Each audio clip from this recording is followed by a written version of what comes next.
Halo, tes,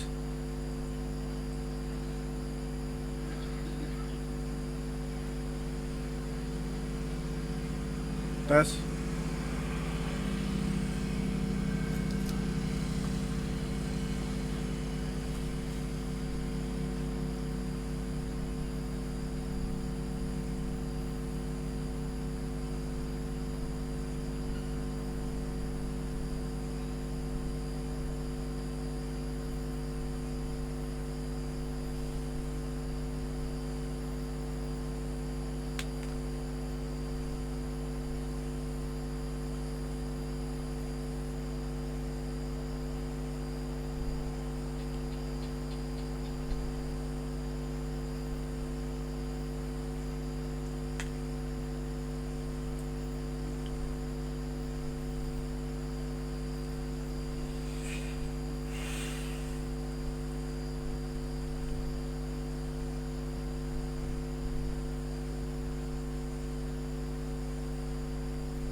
tes.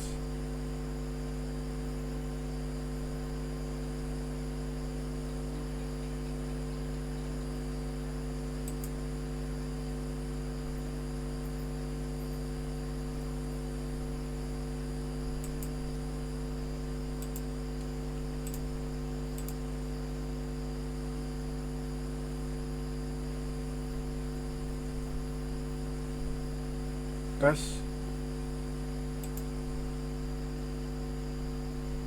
Akademi Kristologi Haraka Islam Halo, Alan TV, dan tentu saja Esa Raflesa yang selalu menyajikan konten-konten menarik untuk disimak. Oke, saya perkenalkan yang para pemirsanya banyak menjulukin Ustadz Kuncir ini, ya kan, seorang kristolog yang sudah malang melintang di beberapa dialog, yakni dari Aristo Channel. Mas Aristo sendiri ini orangnya. Dan di ring bawah ada Bapak Gembala Firman Legowo, ini juga nggak kalah ngetopnya, ini sekarang lagi naik daun. Sampai daunnya nggak kuat itu, nggak ketenaran Bapak Gembala yang satu ini. Saking sekarang subscribe-nya melesat. Bagaimana kedua narasumber sebelum dimulai dialog ini? Seperti biasa akan saya sajikan rule of dialog agar pemirsa juga dapat menyimak. Ada 3 session di malam hari ini seperti biasa. Session yang pertama ya, ini masing-masing narasumber menyajikan presentasi atau opening statement selama 7 menit ya. Dan di session yang kedua yakni session inti itu selama 3 menit pertanyaan dan 7 menit untuk menjawab, ya kan. Jadi bisa berkurang, maksudnya begini, 5 menit aja jawabannya cukup atau pertanyaannya cukup disampaikan 2 menit, tidak mengapa asal batas waktunya 3 dan 7 menit. Itu nanti akan berulang, saling bergantian tanya jawabnya sesuai dan berakhir sesuai dengan kesepakatan. Di session yang ketiga adalah session penutup, yakni masing-masing narasumber akan memberikan closing statement selama 7 menit. Itu saja, cukup mudah untuk dipahami? Ada pertanyaan dari kedua narasumber? Cukup. Cukup. Oke, tidak membuang waktu lagi, selama 7 menit salah satu narasumber, siapa dulu ini memberikan opening statement? Pak Firman. Pak Firman dulu. Ya. Iya Pak Firman. Ya, siap.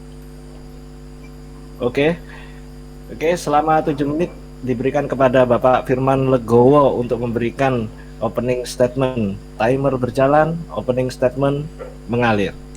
Baik, terima kasih Bapak Ustadz Aristo, Ustadz Kuncir untuk sediaannya berdialog, juga Geraham Mualaf yang sudah memfasilitasi kami berdialog.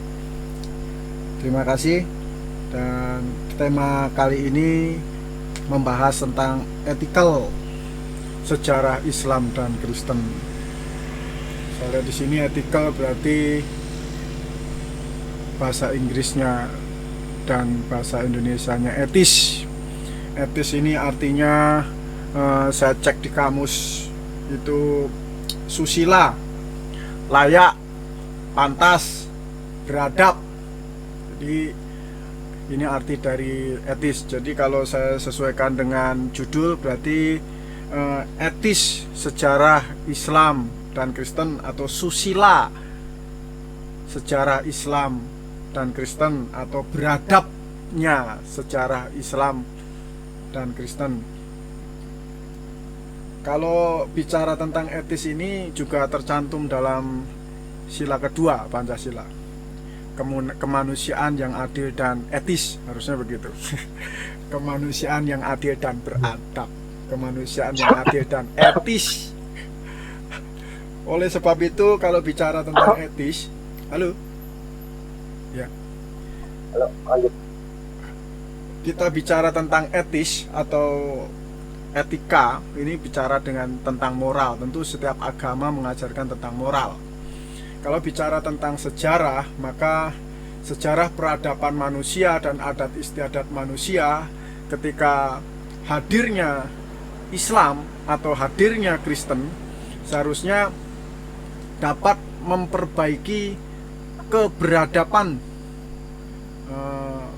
adat istiadat atau dalam sejarah manusia yang kacau atau amburadul.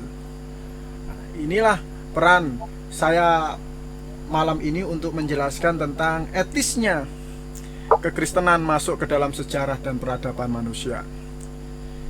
Jadi kekristenan ini sebenarnya bukan berbicara tentang bangsa, karena kekristenan ini dipisahkan dengan bangsa, kebangsaan. Kekristenan ini adalah moral. Kekristenan ini adalah bicara tentang karakter individu. Ini kekristenan. Kita tidak bisa gabungkan bangsa dengan kekristenan, karena kekristenan ini individu-individu yang dirubah karakternya oleh Yesus, dan dia bisa menjelma menjadi presiden, dia bisa menjadi seorang petani dan lain sebagainya di dalam peradaban manusia yang memiliki iman Kristen. Dan iman Kristen ini di dalam pengertian kita ini harus dipisahkan, karena yang sungguh-sungguh menjadi Kristen itu kita bisa menyebutnya sebagai orang yang sudah lahir baru. Ini kita nggak boleh lupa juga, orang yang sudah lahir baru. Orang yang sudah lahir baru itu adalah orang Kristen yang sungguh-sungguh. Makanya saya menyebut orang Islam itu belum lahir baru. Lah jelas orang namanya Islam, masa mau lahir baru. Yang Kristen yang lahir baru, Kristen aja belum tentu lahir baru, ada yang belum lahir baru. Jadi kalau Kristen yang sudah lahir baru, inilah yang dapat merubah peradaban sejarah manusia. Kalau peradaban itu melanggar etika atau moral. Tetapi kalau peradaban itu, adat istiadat, sejarah manusia itu sesudah sangat baik, sudah sangat bagus, maka peran kekristenan atau orang yang sudah lahir baru masuk ke dalam karakter adat istiadat bangsa itu tidak akan bertentangan, karena menghasilkan buah roh. Nah, jadi kalau dilihat di sini, saya mau menekankan dulu bahwa kelahiran baru seorang Kristen itu penting sekali. Dan kelahiran baru ini Tuhan Yesus merubah bentuk rohnya. Jadi kalau orang Kristen percaya ada tubuh, jiwa, dan roh. Rohnya itu dirubah bentuknya menjadi baru, dan jiwa dan tubuhnya itu akan bergabung dengan kerohanian yang baru ini. Sehingga karakternya akan terus bertumbuh menjadi semakin seperti karakter Yesus. Nah, di sini saya mau menjelaskan tentang sejarah kekristenan tidak akan mungkin bisa bertentangan dengan adat istiadat yang sudah baik. Contohnya, kekristenan tidak mengajarkan poligami, tetapi monogami, begitu. Nah, maka di dalam adat istiadat manapun, termasuk di adat istiadat Jawa atau di adat istiadat Sunda dan lain sebagainya, itu jelas tidak bertentangan karena mereka juga adat istiadatnya menganut monogami. Kemudian juga ada tentang masalah keyakinan. Di dalam kekristenan, keyakinan itu dalam titik apapun, alasan apapun, dilarang untuk membela agamanya dengan menumpahkan darah, gitu. Karena ini bentuknya kabar baik, gitu. Bukan berarti Islam akan dikit-dikit menumpahkan darah, dikit-dikit menumpahkan darah, bukan. Tetapi Islam ada dalam titik tertentu, dalam satu alasan yang sangat-sangat khusus dan spesial, tidak sembarangan orang lakukan juga, tetapi diperbolehkan untuk menumpahkan darah. Dan ini di dalam satu peradaban sejarah itu penting sekali, begitu. Jadi saya melihat di sini titik poinnya di dalam kekristenan, orang yang sudah lahir baru itu adalah individu-individu yang sanggup untuk merubah karakter peradaban bangsa manapun. Saya kira demikian dulu.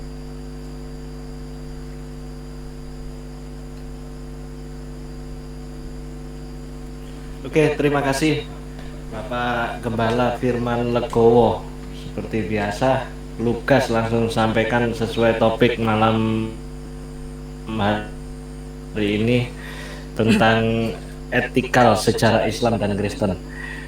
Dan selama 7 menit juga diberikan kepada Mas Aristo untuk memberikan opening statement. Assalamualaikum warahmatullahi wabarakatuh. Asyhadu an la ilaha illallah wa asyhadu anna Muhammadar Rasulullah. Kuntum khaira ummah ukhrijat linas ta'muruna bil ma'ruf wa tanhauna 'anil munkar tu'minuna billah.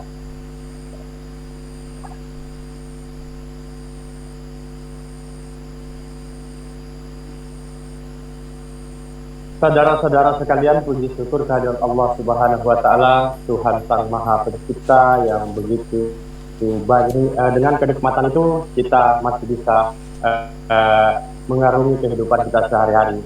Kemudian salawat dan salam kita haturkan kepada baginda Nabi besar Muhammad Rasulullah Sallallahu Alaihi Wasallam atas perjuangan beliau sehingga kita semua menikmati keimanan Islam itu begitu juga ke dalam kehidupan kita sehari-hari.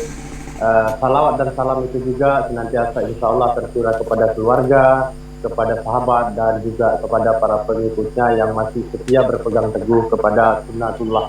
Ya, saya malam ini mengapresiasi kehadiran Bapak Gembala Sidang, Bapak Firman Legowo, yang kiranya sudah sudi hadir berdiskusi, berdialog secara akademis yang dimana difasilitasi oleh Geraha Mu'alaf. Saya sangat mengapresiasi ini daripada seorang doktor teologi verbum veritatis yang setiap menarasikan sesuatu di dalam kontennya sendiri, yang di mana narasi-narasinya itu yang saya lihat banyak kemudian mengandung head speech seperti itu. Baik, terima kasih. Saya coba dalam opening statement ini saya dengan judul tema etikal sejarah Islam dan Kristen. Baik, sahabat-sahabat sekalian, jika kita berbicara tentang peradaban manusia, maka kita tidak akan lepas daripada sejarah-sejarah agama, baik Kristen ataupun Islam. Nah, kalau kita berbicara sejarah agama, maka saya secara pribadi ingin mengatakan bahwa begitu kelam sejarah Kristen ya hadir di mana dibawa oleh bangsa Romawi. Nah, saya sebenarnya pada malam ini ingin menyikapi ada beberapa poin yang ketika pada saat itu Bapak Firman Legowo berdialog dengan guru saya, Ustadz Agus Yantotan, di mana dalam narasinya Bapak Firman Legowo yang pertama ada 3 poin yang saya nilai. Pertama, Bapak mengatakan bahwa karena alasan poligami sehingga Islam itu tidak logis. Kemudian Bapak mengatakan Islam masuk ke Indonesia bahwa kemudian menghancurkan segala budaya Indonesia, gitu. Ya, makanya dalam hal ini mari kita uji sejarah-sejarah. Saya akan mulai dari datangnya sejarah Kristen begitu banyak ya, sejarah Romawi, tetapi saya akan mulai dari sejarah awal mula Kristen ya, yang kemudian kita sama-sama kenal Kaisar Nero Claudius, Kaisar Augustus ya. Ini sungguh sangat memilukan, di mana Nero berkuasa dari tahun 54 Masehi hingga 68 Masehi ya, yang pada saat itu menjalin diplomasi dengan Yunani. Nah, di dalam perjalanan sejarah Kristen, sejarah Kaisar Nero ini melakukan pembunuhan yang sangat kejam, melakukan pembantaian, bahkan orang itu digantung secara ketika orang itu melakukan atau membangun sebuah denominasi baru pada saat itu. Kemudian yang perlu kita ketahui, di mana Raja Filipus, Raja dua Spanyol ya kalau saya nggak salah, membantai 12.000 manusia karena meninggalkan Katolik. Jadi pada saat itu di mana orang-orang coba keluar daripada denominasi, karena pada saat itu tidak ada denominasi selain Katolik. Kemudian kita sama-sama ingat sejarah kelam Kristen di malam Bartholomeus ya kalau nggak salah ya, di Paris, yang kemudian membunuh sekitar 10.000 orang ya 10.000 orang pada saat itu, di mana pada saat itu orang-orang yang tidak percaya ke Tuhan Yesus. Kemudian di tahun 1415 ya, di mana kemudian membantai sekitar 31.000 orang ya, 31.000 orang, yang dimana pada saat itu menolak tentang konsep Trinitas ya. Kemudian Uskup Pontius ya, Uskup Pontius pada tahun 130 hingga 210 Masehi itu dibakar secara hidup karena pada saat itu Uskup Pontius menyembah Santa Maria ya. Kemudian masih banyak lagi kita masuk kepada sejarah kedatangan Kristen di Indonesia. Itu tidak bisa dipungkiri. Portugis pada tahun 1512 dan kemudian sampai 1595 Masehi melalui misi para misionaris diperintahkan oleh gereja datang ke Indonesia untuk menyebarkan agama Kristen. Kemudian begitu juga Spanyol pada 1521 sampai 1692 yang mengemban misi gereja menyebarkan agama Kristen di Indonesia. Kemudian begitu juga dengan Belanda pada 1602, kemudian sampai dengan 1942 dengan misi menyebarkan agama Kristen di Indonesia, melakukan begitu banyak manipulasi kemudian menjajah bangsa Indonesia. Di sini kita akan lihat betapa sejarah Kristen yang begitu kelam. Kemudian Inggris pada 1811 sampai dengan 1816 membawa misi gereja ke Indonesia, bahkan sampai ke beberapa negara Asia termasuk Malaysia, begitu juga dijajah oleh Inggris. Kemudian saya menyimak. Oh, sudah selesai. Oke, baik. Terima kasih. Mungkin akan saya lanjut berikutnya. Oke, terima kasih Mas Aristo atas opening statement. sungguh semangat ini, spiritnya luar biasa. Sesuai dengan julukannya Ustadz Kuncir, memang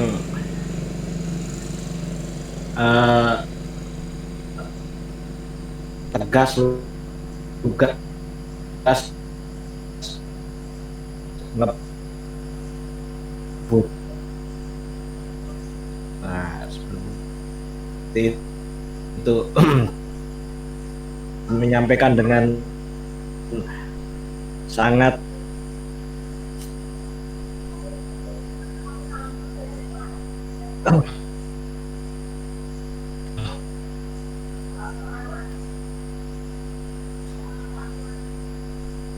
dan selanjutnya kita masukin ke ini lagi set timernya selama 3 menit karena tadi diawali oleh opening statement dari Bapak Gembala Firman Legowo, maka pertanyaan awal akan di 3 menit.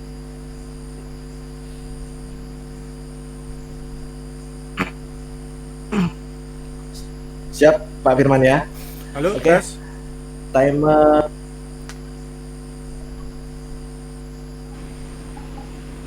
Halo Pak Firman. Ya, gimana? Halo. Halo, tes. Suara kedengaran? Halo. Mas Aristo bisa dengar suara saya? Ya, saya dengar. Pak ya, sudah terdengar? Oke, Pak Firman bisa dengar suara saya? agak putus-putus tadi. Coba saya cek. Halo, tes. Gimana?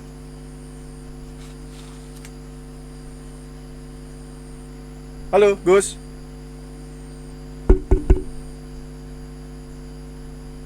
Gus. Halo.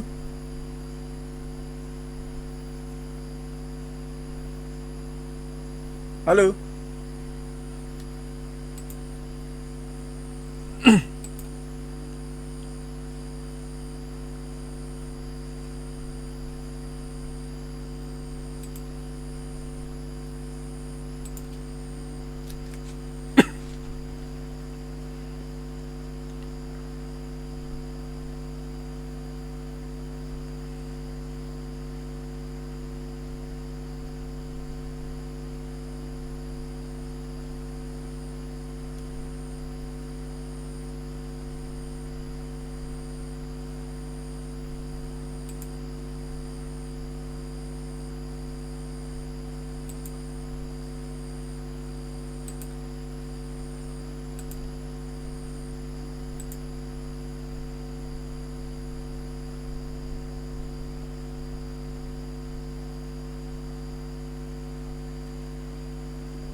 1491 hingga 1547, di mana beliau memiliki punya 6 orang istri, kan begitu. Ini sudah datang Pak Firman Legowo, monggo. Coba dicek lagi Pak Firman Legowo. Jajal siji loro telu jajal. Aduh. Jaringan. Ya, sip, udah masuk. Ya, Suara terdengar jelas ya Pak ya. dengan Suara saya. minta maaf, ini saya di pinggir pantai. Oke. Jadi ini di satu desa, jadi luar biasa sinyalnya. Oke, sampai di mana tadi? Ya, bisa dipinggirin sebentar nggak pantainya Pak? Aduh, ini saya harus Waktu Bapak bertanya gitu ya. ya. Ya, gimana? Sampai di mana tadi? Di pantainya yang surming Pak. Aduh, mulai Firman. putus Di tengah-tengah ya. mulai putus-putus suaranya memang. Oke, bagaimana? Lancar sekarang? Oke, ini giliran masuk ke season yang pertama, ya kan? Ya. Masuk season yang kedua maksud saya. Heeh. Masuk season yang kedua, yakni selamat.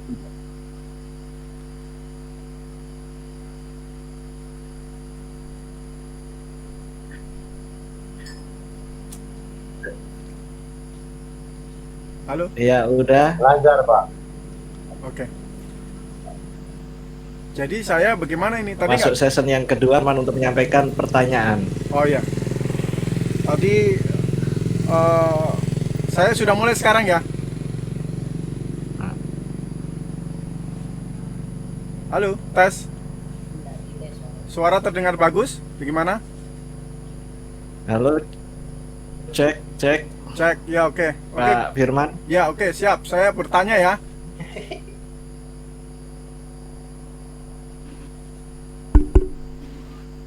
Saya bertanya kan, Gus? Iya. Ya. Baik, pertanyaan saya tadi menyinggung masalah, saya klarifikasi dulu masalah Ustadz Kuncir tadi bicara masalah Kaisar Nero. Kaisar Nero itu bukan orang Kristen. Lalu saya Giliran Pak Firman lebih dahulu menyampaikan pertanyaan selama 3 menit, Pak. iya, ini menit saya mau ya. bertanya. Ya. Mau bertanya tapi saya Lanjut Pak, ngobrol aja Pak. Terdengar. Jadi, oke, saya ulangi lagi tadi Ustadz Kuncir bicara itu Kaisar Nero itu bukan orang Kristen, kemudian bicara sejarah Ya. bunuh sana bunuh sini. Saya katakan itu sejarah manusia. Tapi di dalam kekristenan itu pembangunan karakter secara Ya. individu diajarkan. Oke, sekarang saya mau bertanya dulu. Tadi bicara masalah poin saya dengan Ustadz Agustan mengenai adat istiadat yang di Indonesia. Saya contohkan saja untuk adat istiadat Jawa Tengah, Jawa Timur. Di Jawa Tengah, Jawa Timur itu ada satu tradisi itu beristri satu, suami yang beristri satu. Jadi tidak, itu monogami. Kemudian masuk Islam, tatanan menjadi berubah. Di dalam tradisi-tradisi Jawa itu ada yang namanya nekokke, ada yang namanya ketemu. Nekokke itu berkata, kamu sudah punya istri belum, dan suami belum. Nah, begitu itu tradisi gitu. Bahkan di Bojonegoro itu yang bertanya itu istri bertanya ke suami, melamar ke calon suaminya begitu. Kamu sudah punya istri belum? Nah, gitu. Jadi kalau di Islam, tradisi Islam yang diterapkan poligami, itu tradisi ini nggak bisa diterapkan. Orang Bojonegoro ngomong, kamu sudah punya istri belum? Jadi itu nggak bisa begitu. Itu adat istiadatnya hancur, berantakan.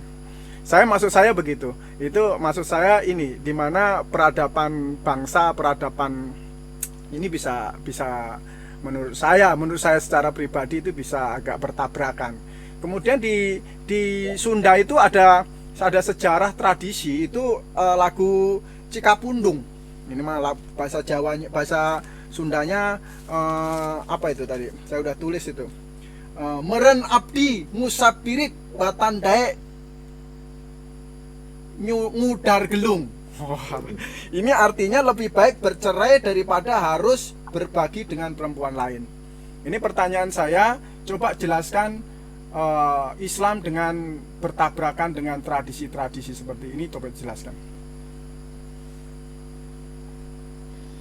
Oke, terima kasih Bapak Gembala Firman Legowo telah menyampaikan selama 3 menit pertanyaannya kepada Mas Aristo. Dan sekarang bergantian Mas Aristo untuk memberikan jawaban selama 7 menit. Timer berjalan, jawaban mengalir. Baik, terima kasih Pak Firman Legowo. Pertanyaannya sangat bagus. Tapi sayang sekali, Pak Firman Legowo menjustis tentang poligami ini hanya berpendapat tentang Islam, gitu ya. Padahal Bapak sendiri lupa bahwa Kristen itu mengajarkan poligami. Bahkan di dalam Alkitab, ya, kalau Bapak pelajari Alkitab dengan baik, di Kejadian pasal 16 ayat 1 sampai 3, di mana di sana Abraham memiliki 3 orang istri.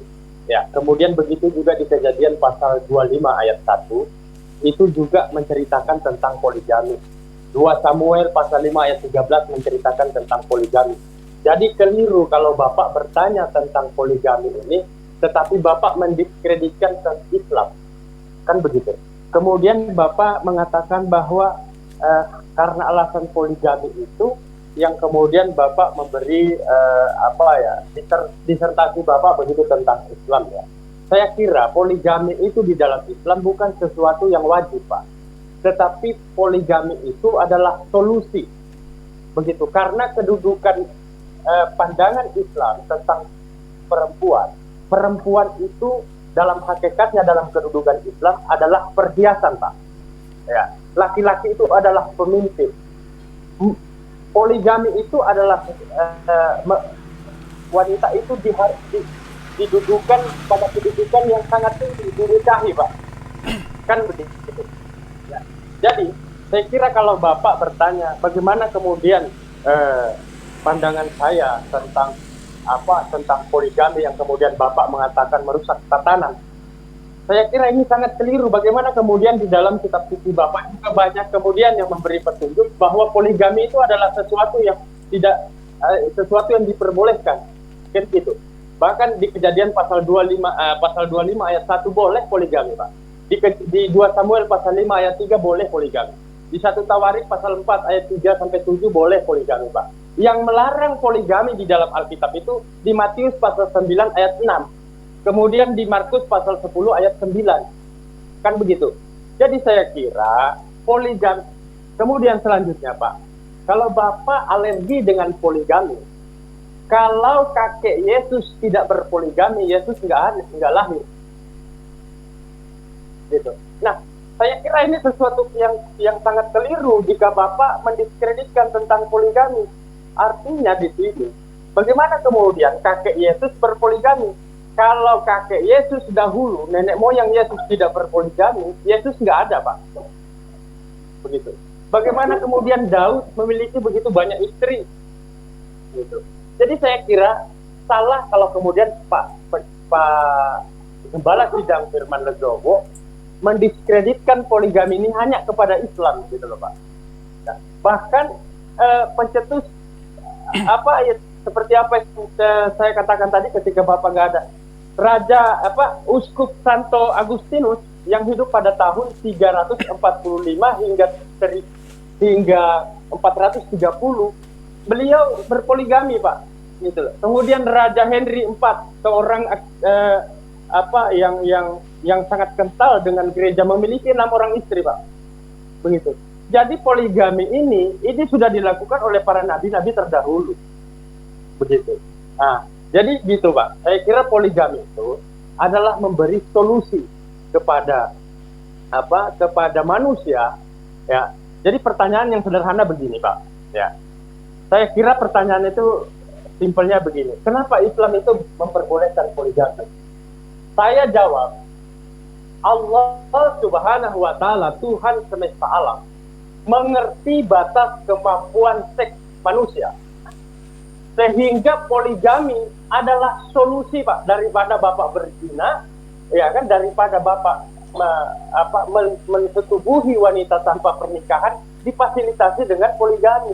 Tetapi poligami itu bukanlah sesuatu yang harus di dalam Islam. Begitu.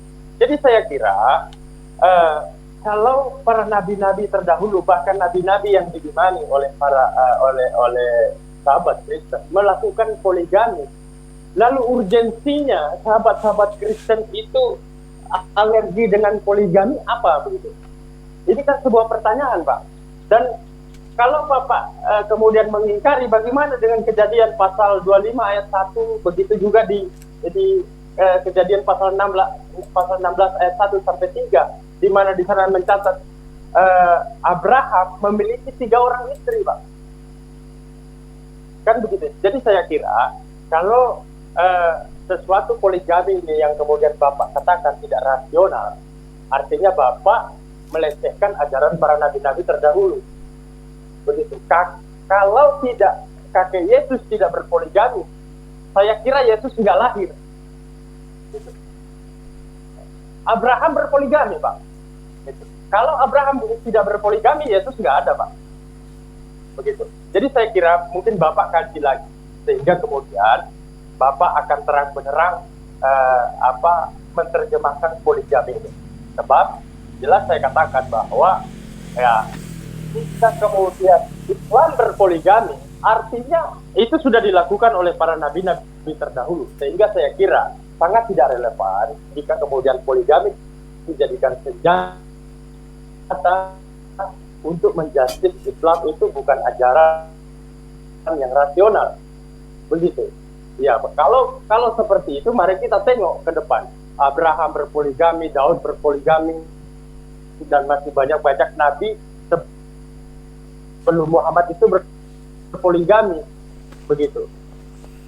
Jika Bapak mau protes ke poligami kepada Islam, tentunya Bapak harus fair juga. Bapak harus protes juga kepada nabi-nabi terdahulu jauh sebelum Muhammad SAW datang. Gitu. Jadi poligami ini bukan saja hanya dilakukan oleh, saya kira ya kepada Bapak Firman Legowo. Terima kasih jawaban yang lugas dari Mas Aristo disampaikan selama 7 menit ya. Sekarang selama 3 menit untuk disampaikan, waktu dan tempat dipersilakan. Timer berjalan, pertanyaan meluncur. Baik, terima kasih moderator dan sahabat seluruh sekalian. Maka jawaban Pak Firman ini akan saya kembalikan lagi kepada Pak Firman Legowo. Ya, memang sering orang-orang Kristen itu mendiskreditkan Islam dari segi poligami, Pak, ya. Kemudian hal ini karena dalam Islam diperbolehkan kawin lebih dari satu, ya, atau ini yang kemudian lalu menjadikan sahabat-sahabat Kristen mendiskreditkan Islam gitu ya, Pak. Yang sering, saya kira sering banyak saya dengar itu sahabat-sahabat Kristen berangkat dari surah Al-Quran, surat An-Nisa ayat 3 ya, di mana di dalam ayat itu yang kemudian menceritakan tentang poligami. Nah, pertanyaan saya kembalikan, Pak. Bapak bisa buka di Kejadian pasal di Kejadian pasal 16 ayat 1 sampai 3 itu Abraham berpoligami. Bahkan Abraham beristri 3, Pak. Kemudian begitu juga di Kejadian pasal 25 ayat 1. Ya. Kemudian begitu juga di Samuel pasal 5 ayat 13. Kemudian di 1 Tawarik pasal 14 ayat 3 sampai 7. Kemudian di 1 Raja-Raja pasal 1 ayat 1 sampai 3. Ya. Kemudian saya tambahkan lagi, ya. Uskup Santo memperbolehkan poligami. Kemudian Raja Henry 8 memperbolehkan poligami. Martin Luther hidup di tahun 1483 sampai 1547 itu membolehkan poligami, Pak. Ya. Kemudian pendiri gereja Mormon, Pak. Ya, pendiri gereja Mormon itu dengan jelas melegalkan poligami, Pak. Nah, pertanyaan saya kepada Pak Firman Legowo, bagaimana kemudian Bapak menjawab ini? Begitu. Bagaimana kemudian Bapak memberi pendapat ini tentang para petinggi-petinggi gereja termasuk Martin Luther dan lain sebagainya itu membolehkan poligami. Bagaimana Bapak menjawab ini, Pak? Terima kasih.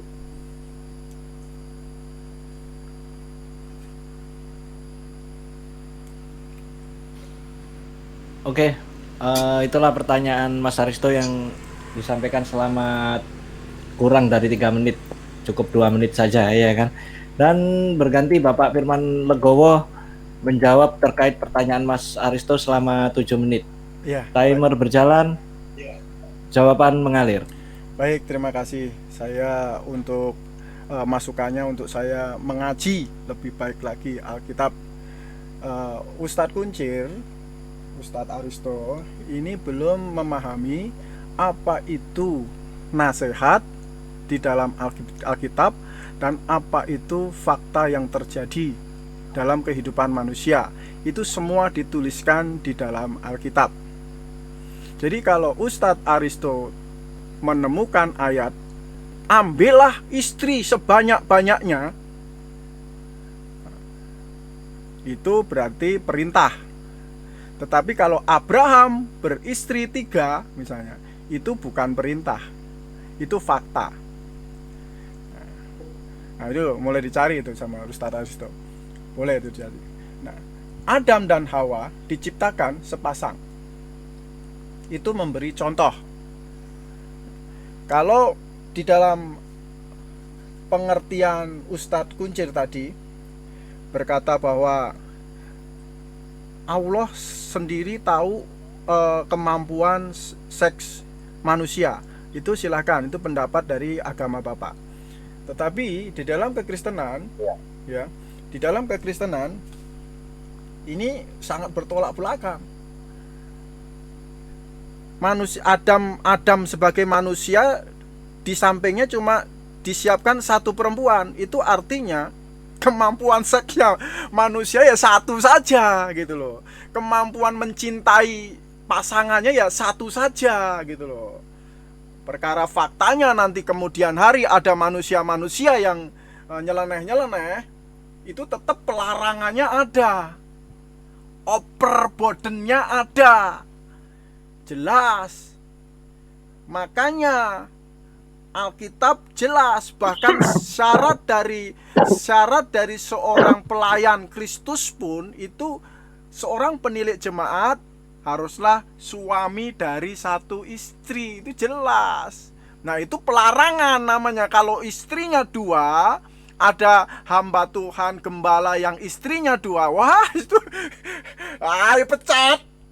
Begitu, tidak layak karena pelarangannya ada. Tapi kalau ngeyel, mau istrinya 2, istrinya 3, itu fakta, silahkan saja. Masa Tuhan mau turun ke dunia menempeleng orang itu karena kamu istrinya 2, kan nggak mungkin, gitu loh. Jadi ini bicara masalah fakta.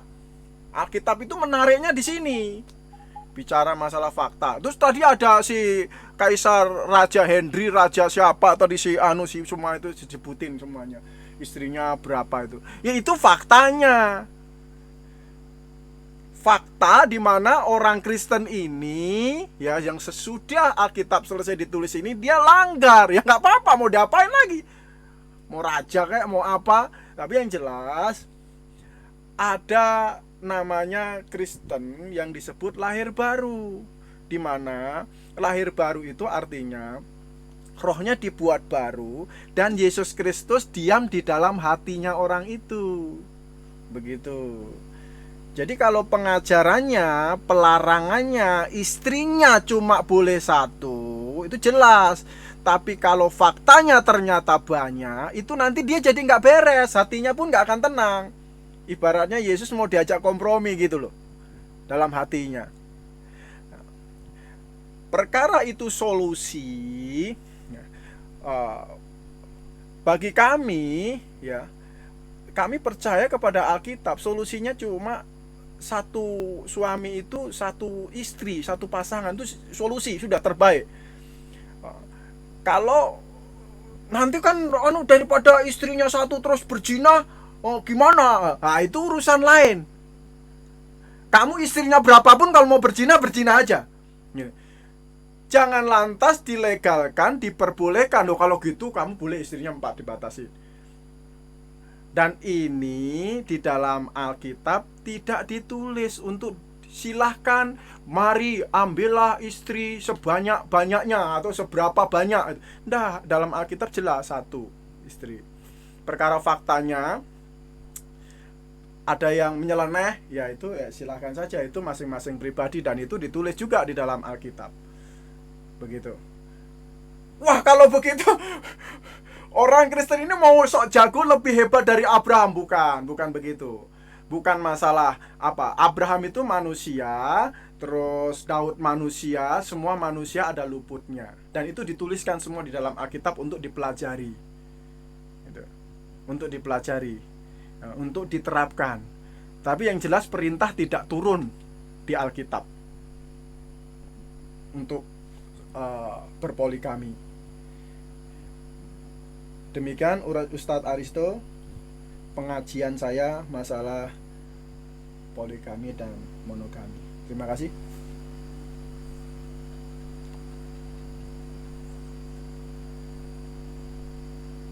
Sudah cukup Pak Firman ya. Cukup. Oke, sekarang bergulir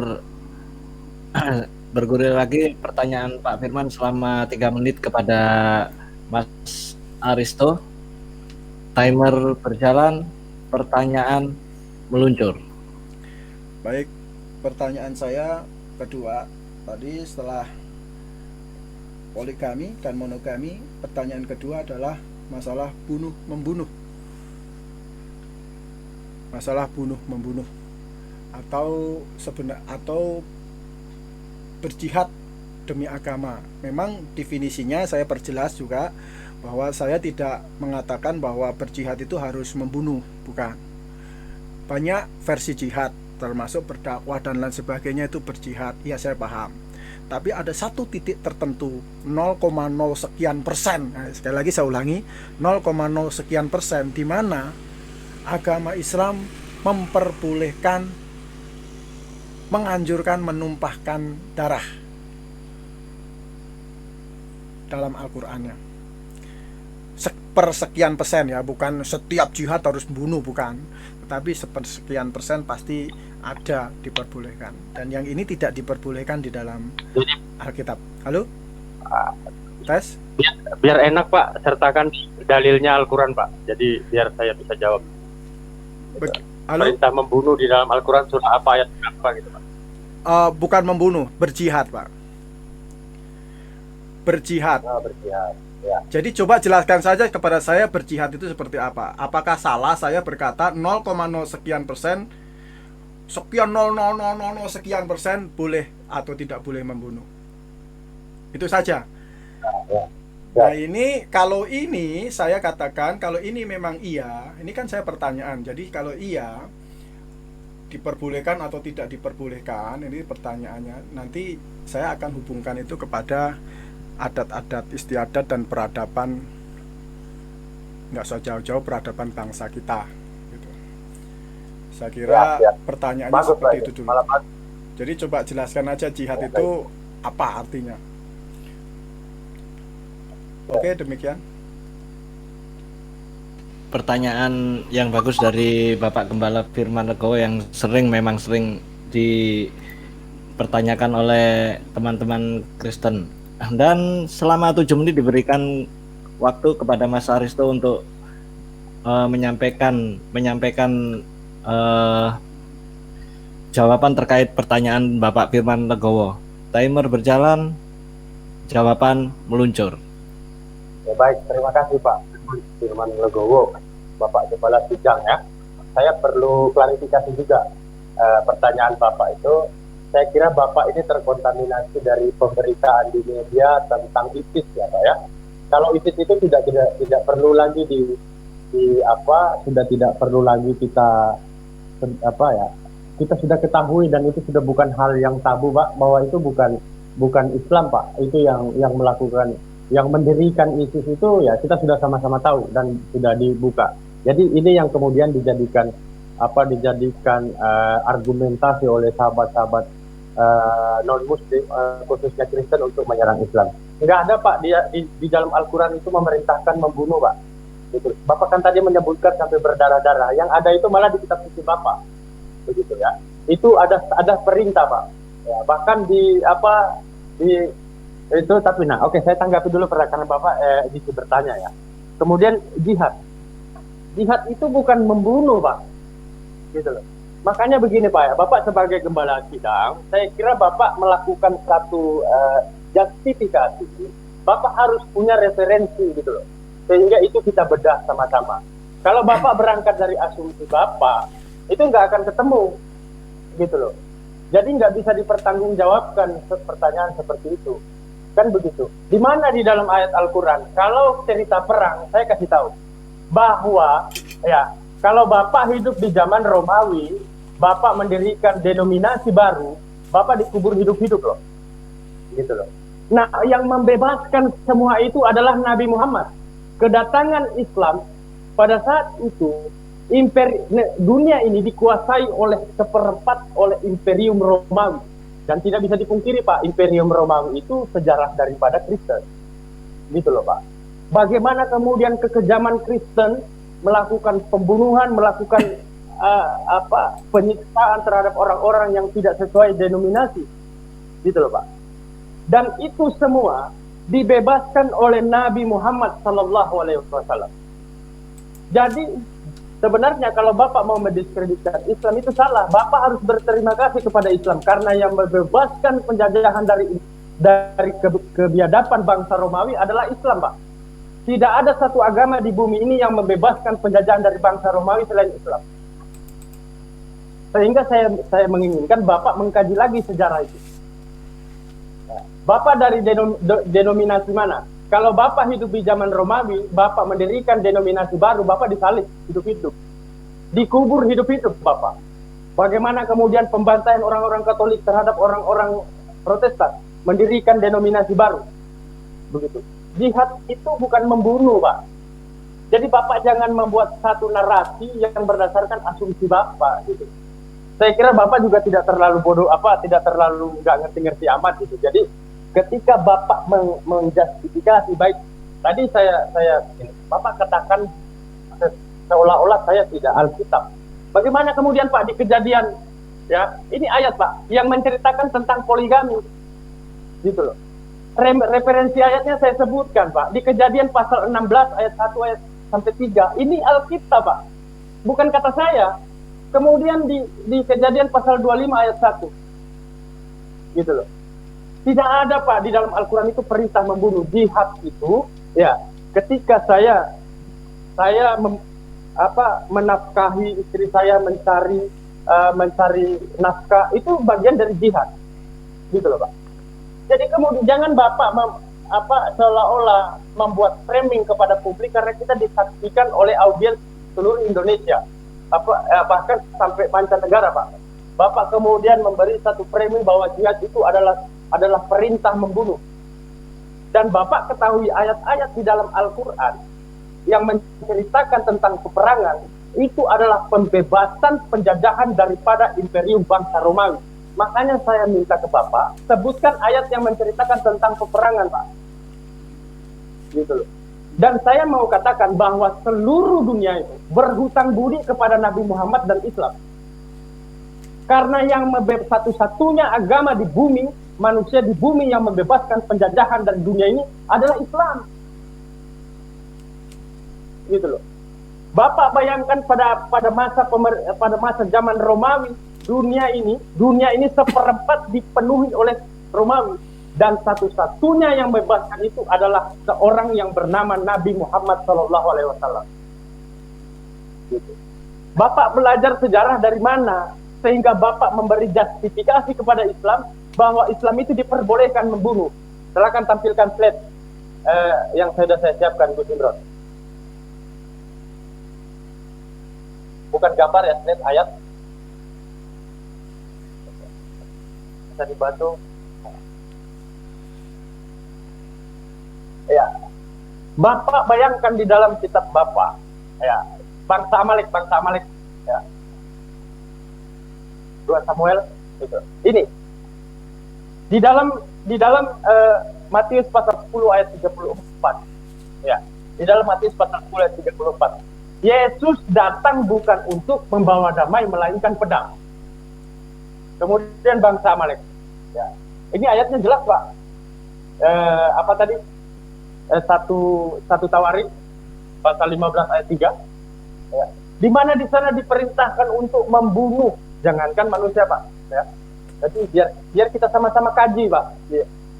Jadi Pak, Bapak bisa zoom sedikit, saya akan bacakan ayatnya. Jadi keliru Bapak kalau mengatakan bahwa jihad itu adalah perintah membunuh, gitu loh. Jadi pergilah sekarang, kalahkan orang Amalek, tumpahlah segala apa yang ada padanya, dan janganlah ada balas kasihan kepadanya. Bunuhlah semuanya, laki-laki maupun perempuan, kanak-kanak maupun anak-anak, yang menyusu, lembu maupun domba, unta maupun keledai. Jangankan manusia Pak, binatang aja diperintahkan untuk membunuh gitu. Nah, ketika Bapak tidak memberikan satu dalil data dalam Al-Quran ada perintah membunuh, bagaimana kemudian seorang pendeta mengatakan bahwa Islam itu ada perintah membunuh? Gitu loh Pak. Justru kalau kita mau kaji 7 hari 7 malam gak habis kita menceritakan bagaimana kemudian kekejaman Kristen Pak. Gitu loh. Oke, terima kasih Mas Aristo. Sangat semangat makin malam, ya kan, weekend semakin menggebu-gebu untuk menyampaikan suatu narasi dalam dialog. Ini memang semangat 45 perjuangan ini dipertontonkan oleh kedua narasumber, ya sama-sama semangat ini. Dan selama 3 menit diberikan kepada Mas Aristo untuk memberikan pertanyaan balik kepada Bapak Firman Legowo terkait tema malam ini. Oke, timer berjalan, pertanyaan meluncur.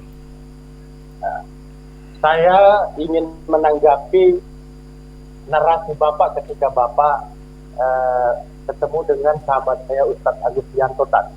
Di mana dalam narasi Bapak mengatakan Islam datang menghancurkan peradaban. Ya. Saya mau tanya kepada Bapak belajar sejarah dari mana? Referensi Bapak dapat dari mana? Duluan mana kerajaan Islam sama kerajaan Majapahit, Pak? Saya sudah pernah sampai di kerajaan tertua di negara ini adalah kerajaan Kutai Kartanegara. Gitu loh, Pak. Itulah kerajaan tertua di Indonesia ini. Sehingga saya harus luruskan pernyataan Bapak itu, ya. Sehingga Bapak jangan kemudian memberikan satu argumentasi tanpa petunjuk daripada sejarah. Saya kira Bapak belum memahami sejarah. Kristen datang ke Indonesia kapan, Pak? Islam datang ke Indonesia kapan? Itu mungkin Bapak perlu kaji lagi gitu. Gitu loh. Bapak bayangkan bahwa Islam itu, kerajaan Islam berada di negara Indonesia ini sejak tahun 5 Masehi. Kerajaan Majapahit berdiri pada tahun 14 Masehi, Pak. Gitu loh. Jadi keliru kalau Bapak kemudian memberikan satu pendapat bahwa Islam datang menghancurkan budaya bangsa Indonesia. Gitu loh. Nah, pertanyaan saya, mohon ditampilkan gambar, Pak. Itu. Moderator.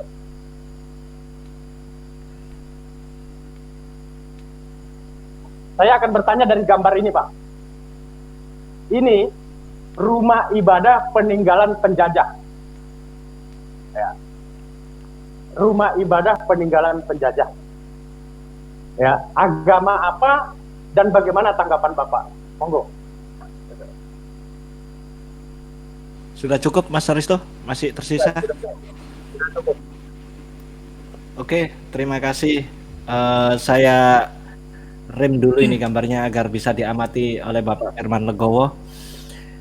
Dan selanjutnya diberikan waktu selama 7 menit kepada Bapak Firman Legowo menjawab terkait pertanyaan dari Mas Aristo. Timer berjalan, jawaban meluncur. Ya baik, Ustadz Aristo. Ingat, saya bertanya bukan mendiskreditkan. Coba, saya kan sesinya bertanya, baru sekarang sesinya saya menjawab gitu. Pertanyaan saya, definisi jihad. Jelaskan saja definisi jihad itu apa.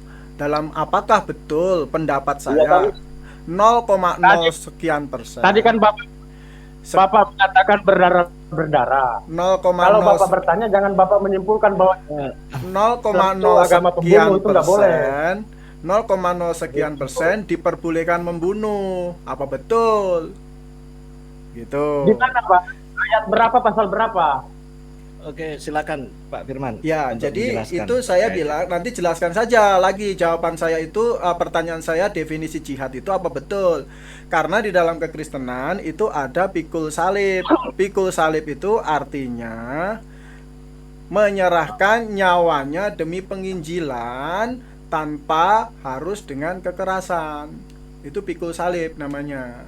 Rela mati bukan demi kekerasan, tetapi ketika menginjil jatuh kena motor, kena atau dirampok atau dan lain sebagainya, itu tetap siap dan tidak pernah takut, tetapi tidak bisa melawan.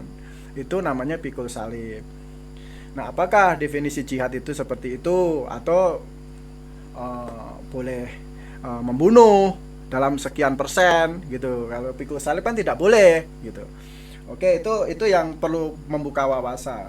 Lalu mengenai Yesus datang membawa pedang, itu bukan setiap orang Kristen terus bawa pedang kemana-mana. Kalau mamanya Islam terus ya anaknya jadi Kristen terus mamanya ditusuk gitu, bukan. Itu pemisahan. Pedang itu pemisahan. Jadi doktrin pengajaran mamanya berbeda dengan pengajaran anaknya, ya sudah misah secara doktrinal, secara keimanan, bukan secara hubungan orang tua. Itu maksudnya pemisahan. Jadi pemisahannya tajam karena iman. Jadi imannya saja yang berbeda. Jadi pisah iman gitu. Itu maksudnya pedang.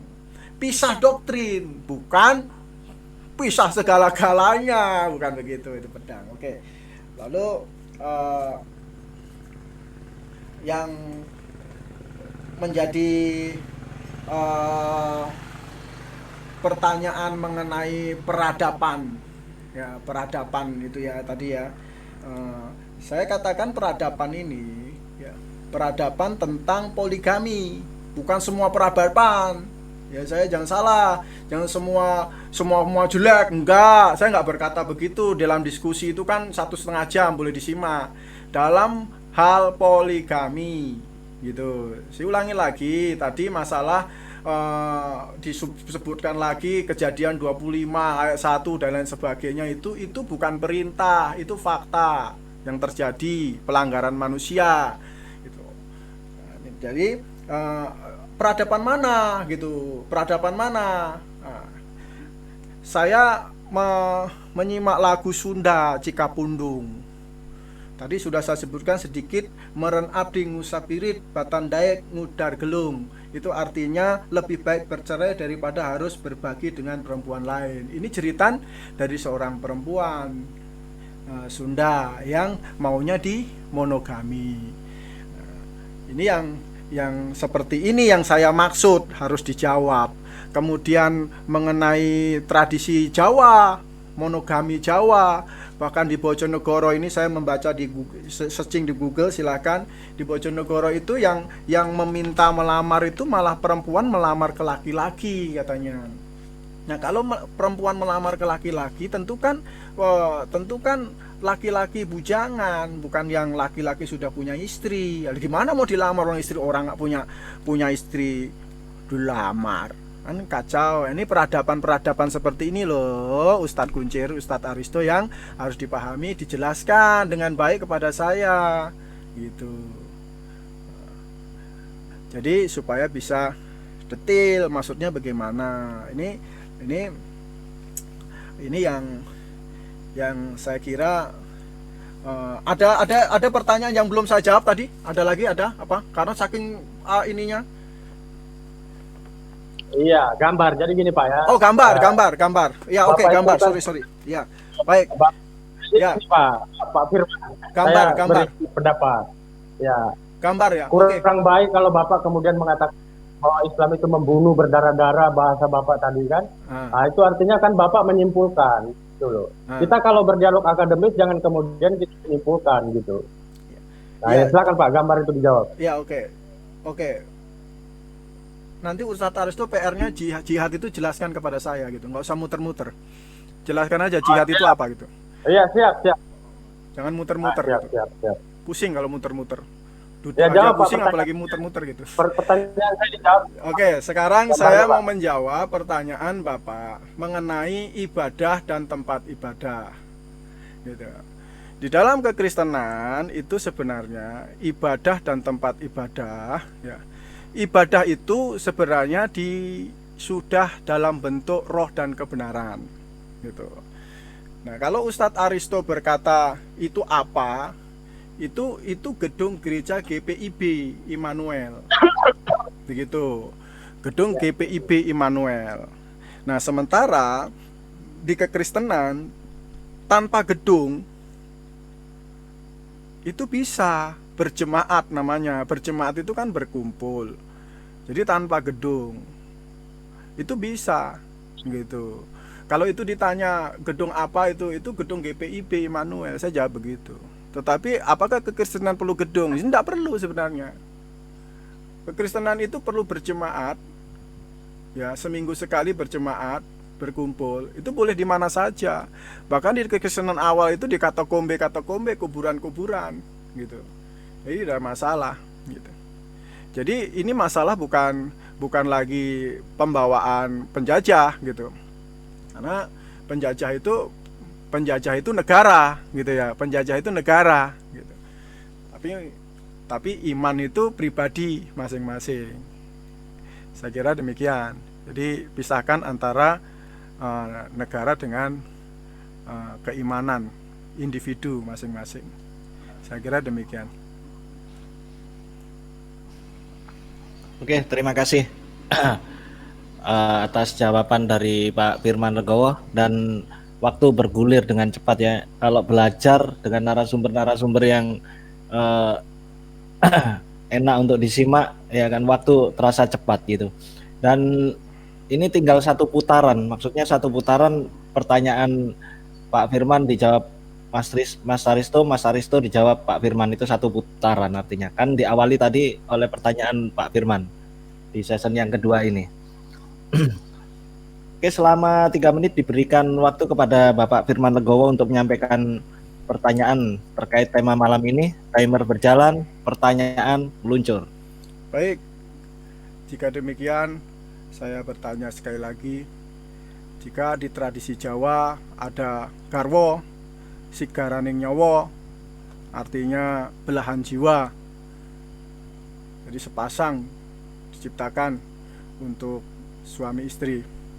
Itu tradisi Jawa. Sunda juga demikian dan beberapa tempat. Saya bertanya, jika demikian, ketika Islam masuk, adakah perubahan yang lebih baik untuk masalah ini, gitu ya? Perubahan yang lebih baik, gitu. Itu apa, gitu? Ketika Islam masuk di peradaban Jawa, gitu. Saya kira demikian aja. Atau di peradaban Sunda dan lain sebagainya, ketika berhubungan dengan masalah poligami ini. Ini yang perlu dijawab. Sekian. Lebih baik apa gitu? Yang mana unsur lebih baiknya gitu? Cukup, Pak Firman? Cukup.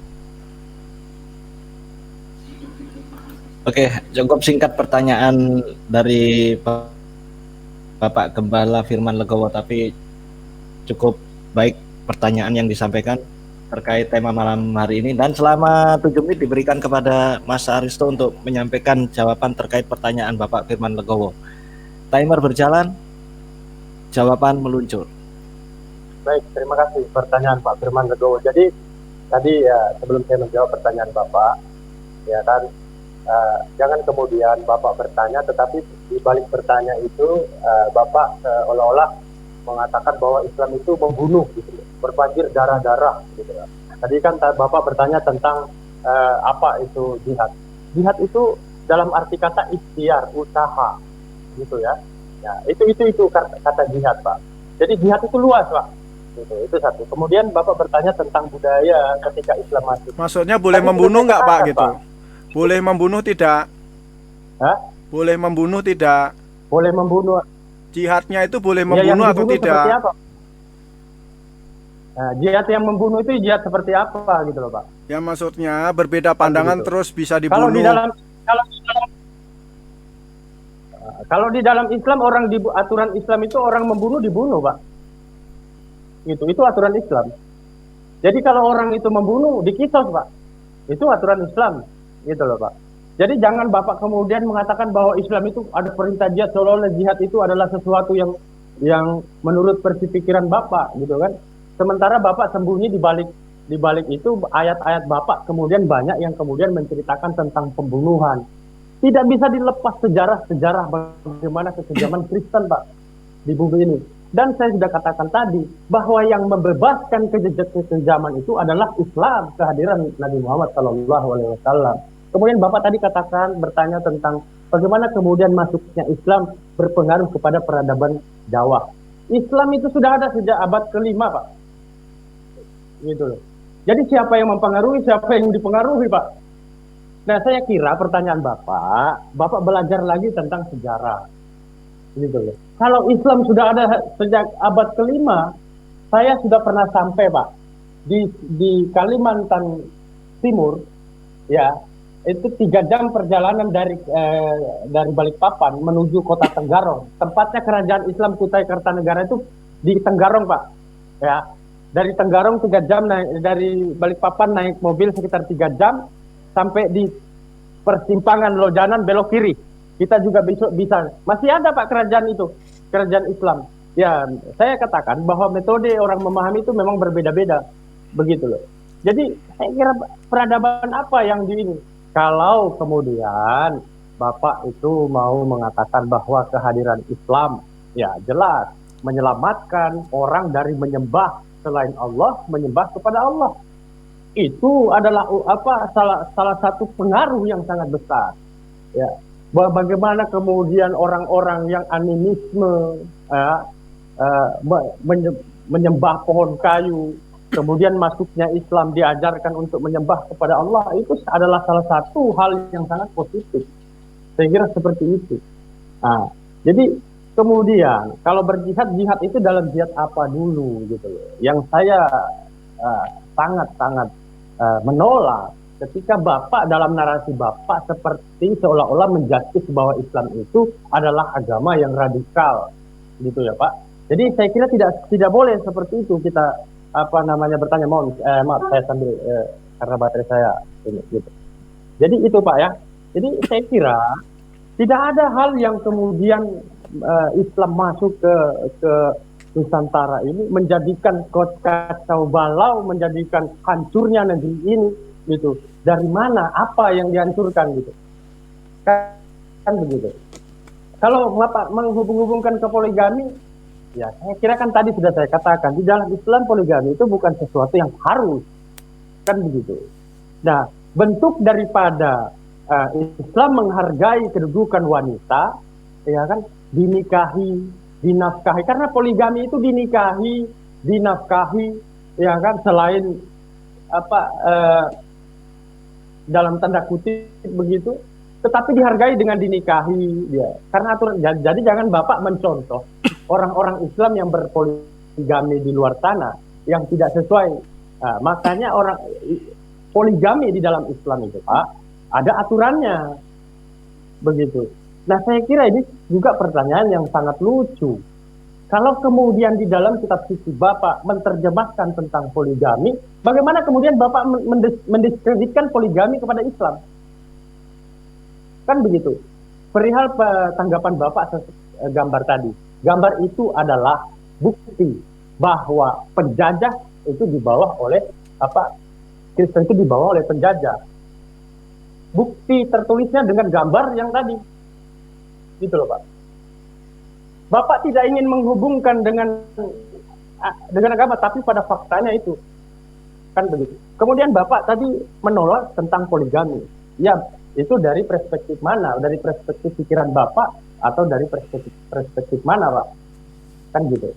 Kalau saya mengatakan bahwa saya bacakan ayatnya, Pak. Ya, 1 Tawarik pasal 14 ayat 3 sampai 7. Ya, kan? Yakub juga berpoligami, bahkan punya 4 istri dari kakak beradik, yaitu Lea dan Rahel, juga budak. Kalau kakek-kakek Yesus tidak berpoligami, maka Yesus tidak ada. Gitu. Kakek-kakek Yesus itu lahir dari hasil poligami, Pak. Bapak belajar lagi tentang ini, gitu loh, sehingga Bapak tidak mendiskreditkan agama Islam. Gitu. Bagaimana kemudian Bapak seorang gembala sidang tidak memahami ini? Kan gitu. Nah, yang saya kecewa dengan pertanyaan Bapak tadi, mempertanyakan tentang jihad, tetapi di sisi lain Bapak menyimpulkan bahwa Islam itu pembunuh berdarah-darah gitu. Di mana Pak itu? Siapa? Kalau kita mau berbicara Islam pembunuh, di Indonesia ini mayoritas siapa, minoritas siapa? Gitu loh. Kalau Islam itu ajarannya membunuh, Bapak tentu sudah kami bunuh karena kami mayoritas, Pak. Tapi Islam itu tidak seperti apa yang Bapak narasikan gitu loh. Ya. Ini yang perlu ditata kembali gitu loh. Cara paradigma berpikir kita. Begitu. Mau diskreditkan dari mana Islam? Dari poligami, dari jihad. Belajar lagi apa itu jihad gitu loh Pak. Sehingga kita bertanya sesuatu itu sesuai dengan alurnya gitu. Itu Pak. Jadi itu tanggapan dari saya buat Bapak. Apa? Islam lebih duluan Pak, abad ke-5 Islam sudah ada. Gitu loh. Jadi jangan kemudian Bapak membuat framing bahwa Islam itu merusak tatanan budaya Indonesia. Gitu loh Pak. Oke, terima kasih Mas Aristo atas jawaban terkait pertanyaan Bapak Firman Legowo. Dan berlanjut pada pertanyaan Mas Aristo kepada Pak Firman, ini pertanyaan terakhir dari di session ini. Selanjutnya memasuki closing statement gitu. Selama 3 menit Mas Aristo diberikan waktu untuk memberikan pertanyaan. Timer berjalan, pertanyaan meluncur. Gini Pak, pertanyaan saya kepada Pak Gembala Sidang. Bapak sering menarasikan bahwa Islam masuk ke Nusantara ini merusak tatanan budaya Indonesia. Ya gitu. Tolong berikan saya petunjuk tatanan budaya mana, daerah mana Pak yang dirusak oleh Islam. Saya sudah katakan tadi bahwa kalau Bapak menghubungkan ke sisi kerajaan, Pak, kerajaan Majapahit itu ada tahun 15 Masehi. Kerajaan Islam Kutai Kartanegara ada sejak 5 Masehi, Pak. Duluan Islam daripada kerajaan-kerajaan di babat tanah Jawa. Gitu loh. Nah, kemudian Bapak menarasikan bahwa Islam merusak tatanan budaya, kehidupan berbangsa negara Indonesia ini. Tolong Bapak berikan satu petunjuk kepada saya. Di mana yang Bapak maksud itu? Sehingga kita memberi satu kontribusi kepada audiens, orang yang menyimak kita, karena tujuan kita itu meluruskan cara pandang dan paradigma kita berpikir gitu loh Pak. Jadi Bapak harus bertanggung jawab ya, memberikan satu penjelasan, pencerahan dengan apa yang Bapak narasikan gitu loh. Gitu. Jadi jangan kemudian kita semerta-merta memberi satu argumentasi ya, mendiskreditkan, walaupun Bapak senyum-senyum kecil, tetapi di sisi lain Bapak mengolok. Gitu loh. Kalau Bapak secara akademisi, kita berdialog secara akademis Pak. Berangkat dari data dan dalil, sehingga data itu yang kemudian kita kaji gitu. Nah sekarang Bapak beri tanggapan ke saya, di mana tuduhan Bapak bahwa Islam datang ke Nusantara merusak tatanan budaya gitu. Yang mana yang dirusak oleh Islam gitu loh Pak. Silakan.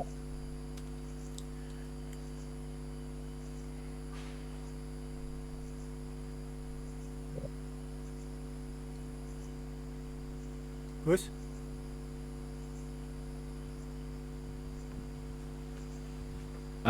Pertanyaan Mas Aristo, pertanyaan terakhir di session yang kedua ini. Dan selanjutnya diberikan waktu kepada Bapak Firman Legowo untuk memberikan jawaban terkait pertanyaan Mas Aristo. Timer berjalan, jawaban mengalir. Baik. Mengenai penjajah, itu bangsa, bukan iman. Bukan berarti setiap penjajah harus kita terima, harus kita tolak. Tes. Halo, tes. Tes. Bagaimana? Dengar? Ya, lanjut Pak, lanjut. Oh ya. Lanjut dengar Pak, lanjut. Ya, baik. Jadi bukan berarti setiap semua apa yang di penjajah lakukan itu semuanya buruk, juga tidak. Yang dijajah pun juga begitu, sama. Contoh misalnya, kalau penjajah ternyata punya iman dan imannya itu Kristen, dia sebarkan, tentu kan disebarkan dengan baik-baik. Begitu. Mengajarkan moral yang baik. Bukan berarti setiap apa yang dari penjajah itu pasti jelek. Contoh gula pasir. Nah, kita sekarang sampai sekarang masih produk penjajah itu. Kita masih pakai gula pasir. Sepeda. Kita masih pakai sepeda. Malah corona kita naik sepeda. Ini produk penjajah itu. Nah, masa kita juga nggak mau pakai juga, kan nggak mungkin. Jadi begini loh, iman tuh mengajarkan yang baik-baik. Iman Kristen, iman Islam, semuanya mengajarkan yang baik-baik. Jadi itu jangan dibawa-bawa akhirnya, wah saya menolak karena itu dibawa sama si penjajah misalnya. Nah, itu lain urusan. Penjajah itu negara, sementara iman tuh pribadi masing-masing gitu. Itu yang baik, iman itu yang baik gitu, kita ikuti gitu. Kalau jajahnya ya jangan, kan gitu. Tuh. Kemudian mengenai bukti peradaban, tradisi mana gitu. Saya sudah katakan tadi, tradisi Jawa, Sunda itu monogami. Bukan berarti dirusak semua. Oh, rusak semua, bukan. Satu titik poin ini saja saya tanya, maksudnya bukan meluas kemana-mana. Gitu. Banyak yang diajarkan oleh Islam yang baik-baik, tetapi satu titik poin ini, yaitu poligami dan monogami, itulah yang harus dijawab. Dimana monogami ini dari kata falsafah Jawanya saja, garwo, sigaraning nyowo, itu sama seperti Tuhan menciptakan Adam dan Hawa. Tidak ada Hawa kedua, Hawa ketiga, Hawa keempat. Begitu loh maksud saya. Jadi itu sudah satu bukti. Kemudian di tradisi Sunda, kan sudah saya katakan tadi, satu lagu Cikapundung. Saya nyebutnya udah mulut keblibet-libet masih nggak dipahami oleh Ustadz Kuncir. Gimana? Jadi sudah ngelibet-ngelibet mulut saya. Ya, kita kan bicara, Jadi bicara agama Pak, bukan bicara budaya. Nah itu dihubungkan dengan budaya, ketabrak enggak? Begitu. Kan ini diskusinya begitu, etikanya. Etisnya itu tertabrak enggak budaya itu oleh sebuah agama gitu. Kalaupun tertabrak boleh, harus memperbaiki, bukan menambah menjadi runyam. Itu yang saya ajak mau diskusi untuk silakan disimpulkan begitu. Misalnya monogami. Kalau monogami itu ternyata jelek, ya silakan dibuktikan dengan akhirnya boleh dengan masuknya Islam akhirnya memperbolehkan menjadi beristri 4. Berarti monogami itu tradisi yang buruk. Begitu. Ini kan etikanya, etisnya di dalam perkembangan sejarah Islam dan Kristen. Sementara Kristen memang sudah mengajarkan monogami. Sementara yang disebutkan oleh Ustadz Kuncir tadi, Ustadz Aristo tadi, itu fakta, bukan perintah. Perintah itu ambillah istrimu 1, 2, 3 dan lain sebagainya, itu perintah. Itu berbeda boleh, dengan Pak, berbeda dengan fakta. Nah, sementara kalau fakta di dalam Alkitab itu semuanya lengkap. Semua dituliskan sejarah itu gitu ya. Jadi ini menurut saya gitu ya. Jadi ini yang saya bisa jawab, bahwa saya juga sudah tunjukkan di mana ada etika atau etis kekristenan yang tidak melanggar sebenarnya adat di muka bumi ini. Saya akan membacakan karena ini sesuai dengan keyakinan kami. Saya bacakan di Galatia pasal 5 ayat 22 dan 23. Tetapi buah roh ialah kasih, sukacita, damai sejahtera, kesabaran, kemurahan, kebaikan, kesetiaan, kelemah lembutan, penguasaan diri. Perhatikan, tidak ada hukum yang menentang hal-hal itu. Artinya kekristenan disebarkan dimanapun berada, tidak ada hukum yang menentang hal-hal itu. Termasuk di adat-adat manapun di Indonesia ini, kekristenan tidak akan menjadi batu sandungan. Ini yang saya maksud, ya. Jangan terlalu berlebihan, tetapi ini yang saya maksud etika monogami dan poligami, di mana monogami di dalam Alkitab itu adalah perintah, sementara ketika ada beberapa orang yang berpoligami itu bukan perintah, itu fakta dalam sejarah manusia yang buruk-buruk, gitu.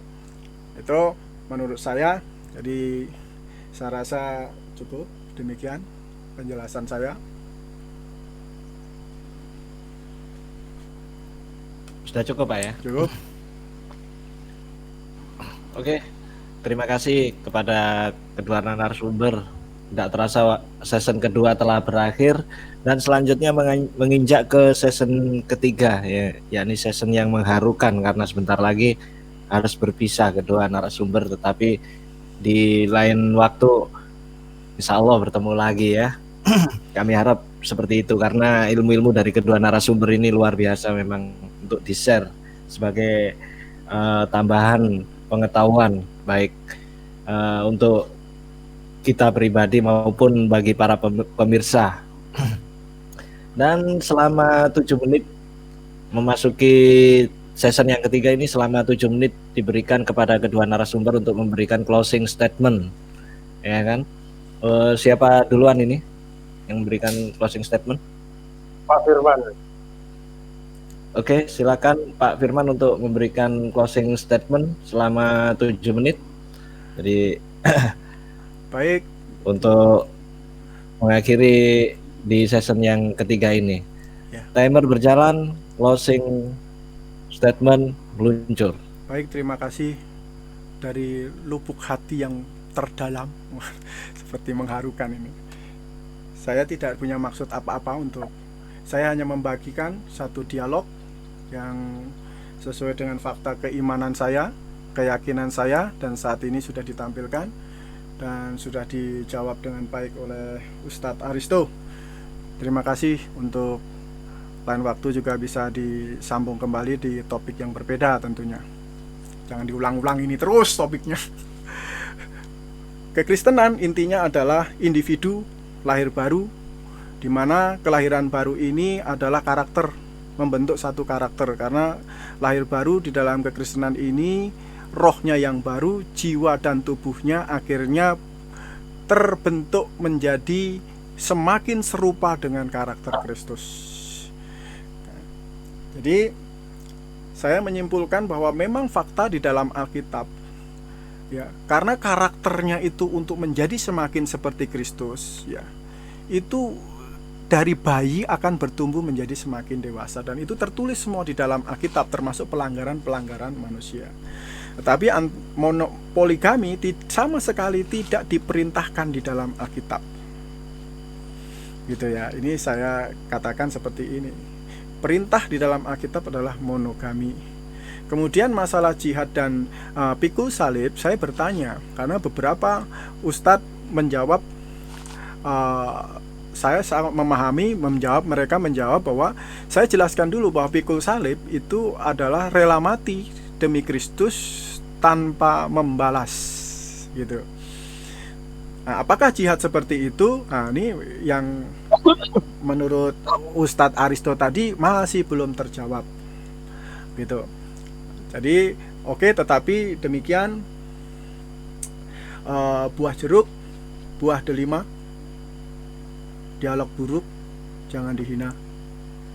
Kita sudah melihat di sini bagaimana paparan dari saya sebagai seorang yang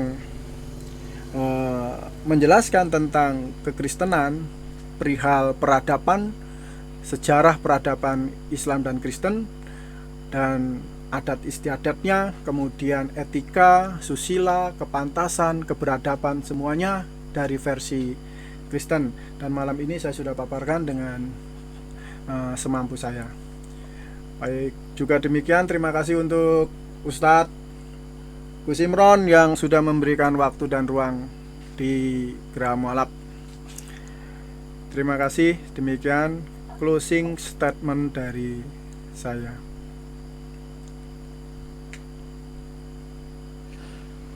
Oke, sudah cukup Cukup, Pak Firman ya. cukup. Karena tadi Closing ada hang-hangnya singkat tuh. padat. Ya. Iya, closing statement yang singkat, padat, dan mengharukan ini. Dan selanjutnya diberikan kepada Mas Haristo untuk memberikan closing statement. Ini selama 7 menit ya. Timer berjalan, closing statement meluncur. Baik, terima kasih. Ya, pada malam hari ini mungkin saya sedikit intonasi agak ini ya, memang kami karakter orang-orang timur itu berbicara memang kadang intonasi suka besar, tapi insya Allah hati kami hati pink gitu Pak Firman Legowo ya. Baik, tadi saya coba di dalam closing statement ini saya ingin menanggapi pertanyaan Pak tadi yang tidak terpenuhi begitu menurut Pak Pendeta Firman Legowo, bahwa jihad itu adalah usaha ikhtiar ya. Itu definisi jihad Pak Firman Legowo. Kemudian Bapak bertanya tatanan budaya tentang poligami ya. Saya kira para raja-raja terdahulu yang bukan Islam, mereka memiliki istri lebih dari satu Pak, gitu loh. Begitu juga dengan Prabu Siliwangi, beliau sebelum menjadi itu istrinya bukan satu Pak. Nah jadi makanya saya heran Bapak bertanya ini bagaimana gitu loh, dari sisi mana gitu loh kan. Begitu juga dengan para kerajaan terdahulu Pak. Ya, istri mereka itu lebih dari satu. Jadi jangan kemudian Bapak mengatakan bahwa Islam itu datang merusak begitu. Kemudian ya dalam narasi Bapak kira-kira seperti itu ya. Oke, dalam closing statement saya ingin membacakan pernyataan daripada para ilmuwan dunia Pak. Ya, saya mulai dari pertama Mahatma Gandhi. Bagaimana kemudian responsifnya terhadap Nabi Muhammad dan Islam. Ya, beliau berkata bahwa pernah saya bertanya siapakah tokoh yang paling berpengaruhi manusia, gitu ya. Gitu. Kemudian saya lebih dari yakin bahwa bukan pedanglah yang memberikan kebesaran pada Islam, tapi ia datang dari kesederhanaan, kebersahajaan, dari kehati-hatian Muhammad serta pengabdian luar biasa kepada pengikutnya, tekadnya, keberaniannya, serta keyakinannya pada Tuhan dan tugasnya sebagai seorang nabi. Kemudian begitu juga dengan Profesor Bernard Shaw, memberi apresiasi kepada Nabi Muhammad dan Islam. Ya, jika ada agama yang berpeluang menguasai Inggris bahkan Eropa beberapa ratus tahun dari sekarang, maka Islamlah agama tersebut. Ini apresiasi daripada Islam. Kemudian juga begitu dengan Profesor Sabak. Ya, di dalam ini dia mengatakan dunia telah menyaksikan banyak pribadi agung, namun dari orang-orang tersebut hanya sukses pada satu atau dua bidang saja, misalkan agama atau militer. Tidak demikian dengan orang yang bernama Muhammad. Ia telah begitu tinggi menggapai bidang pikir dan perilaku manusia dalam sebuah episode cemerlang sejarah manusia. Setiap detil dari kehidupan pribadi dan ucapannya telah secara akurat didokumentasikan dan dijaga dengan teliti hingga saat ini. Yang terakhir saya sampaikan bahwa Profesor Ramakrishna Rao, bagaimana kemudian dia mengatakan bahwa Anda bisa melihat Muhammad sang Nabi, Muhammad sang pejuang, Muhammad sang pengusaha, Muhammad sang negarawan, Muhammad sang narator ulung, Muhammad sang pembaharu, Muhammad sang pelindung yatim piatu, Muhammad sang pelindung hamba sahaya, Muhammad sang pembela hak wanita, Muhammad sang hakim, Muhammad sang pemeluk agama dalam setiap perannya. Tapi ia adalah seorang pahlawan yang tiada tandingan seisi planet bumi ini. Bagaimana kemudian mereka mengapresiasi ini Pak? Kalau kita berangkat dari sejarah, bahwa yang membebaskan penjajahan dari belenggu seperempat dunia ini dari imperium bangsa Romawi, dia adalah satu-satunya manusia, Nabi Muhammad sallallahu alaihi wasallam. Sehingga kemudian dari pembebasan itu, manusia terlepas dari belenggu penjajahan, hidup secara tentram beneran, sehingga kita bisa menikmati bagaimana keindahan hidup di alam dunia ini. Coba kalau kita berpikir kita hidup pada zaman Romawi, ya, Pak Firman gak akan mungkin bisa mendirikan yang namanya denominasi baru. Gitu loh. Bagaimana kemudian kejahatan dan kekejaman oleh bangsa-bangsa Romawi ketika setiap orang mendirikan satu denominasi, mereka menyalib manusia itu. Bahkan Bapak bisa bayangkan, Tuhan yang Bapak sembah saja itu dibunuh oleh Romawi. Gitu loh. Jadi saya kira kalau kemudian kita mendiskreditkan Islam dari sisi poligami dan lain sebagainya, ketika kita berangkat lagi daripada sejarah, Pak, bagaimana kemudian sejarah mencatat, ya, bahkan penjajahan di Indonesia ini, siapa yang punya peluang besar, siapa yang kemudian memberi kontribusi besar kepada negara ini, tidak bisa dipungkiri, Pak. Yang memberi kontribusi kepada negara Republik Indonesia ini adalah Islam dan para ulama. Begitu. Bagaimana kemudian saya begitu sedih, agama saya yang begitu memperjuangkan kemerdekaan bahkan dari belenggu penjajahan bangsa Romawi di dunia ini, kemudian agama saya diskreditkan sebagai agama penjajah, sebagai agama radikalisme, gitu loh, sebagai agama pembunuh tanpa bisa memberikan bukti dan data yang ya, jadi saya kira keliru kalau hanya tentang poligami kemudian Islam diskreditkan bahwa agama yang tidak rasional, begitu loh. Jadi saya kira ini satu keliru kalau Bapak mengatakan Islam datang merusak tatanan budaya tanah Jawa. Sebelum Islam datang, para raja-raja yang memimpin tanah Jawa itu sudah memiliki selir lebih dari satu. Begitu. Sehingga saya sarankan kepada Bapak Firman Legowo untuk belajar lagi tentang literatur sejarah ini. Kemudian Bapak bisa menyimpulkan, begitu loh Pak. Jadi saya kira sahabat-sahabat sekalian, mohon maaf bila ada salah kata. Jangan kemudian ini dijadikan ini hanya sebuah dialog, tidak lebih dari itu. Maafkan jika ada sikap dan intonasi saya yang berlebihan. Saya kira hanya itu yang bisa saya sampaikan. Jangan lupa channel Geraham Walaf, kemudian channel saya Aristo Channel, begitu juga dengan channel Bapak Firman Legowo, agar kita bisa menerima notifikasi setiap kajian-kajian yang kita berikan. Jadi, kurang dan lebihnya saya mohon maaf kepada Bapak Firman Legowo. Jangan diambil hati, ya, sesuatu yang benar itu datang daripada Allah Subhanahu wa Ta'ala. Sesuatu yang tidak baik dan tidak benar itu datang dari diri saya pribadi. Wabillahi taufiq wal hidayah. Wassalamualaikum warahmatullahi wabarakatuh. Oke, terima kasih closing statement. Yang satu mengharukan, yang satu mendebarkan. Udah klop ini. Nah, jadi perdebatan malam ini rasanya sudah mengobati dahaga di weekend malam minggu. Jadi mengisi dengan berbagai macam pengetahuan.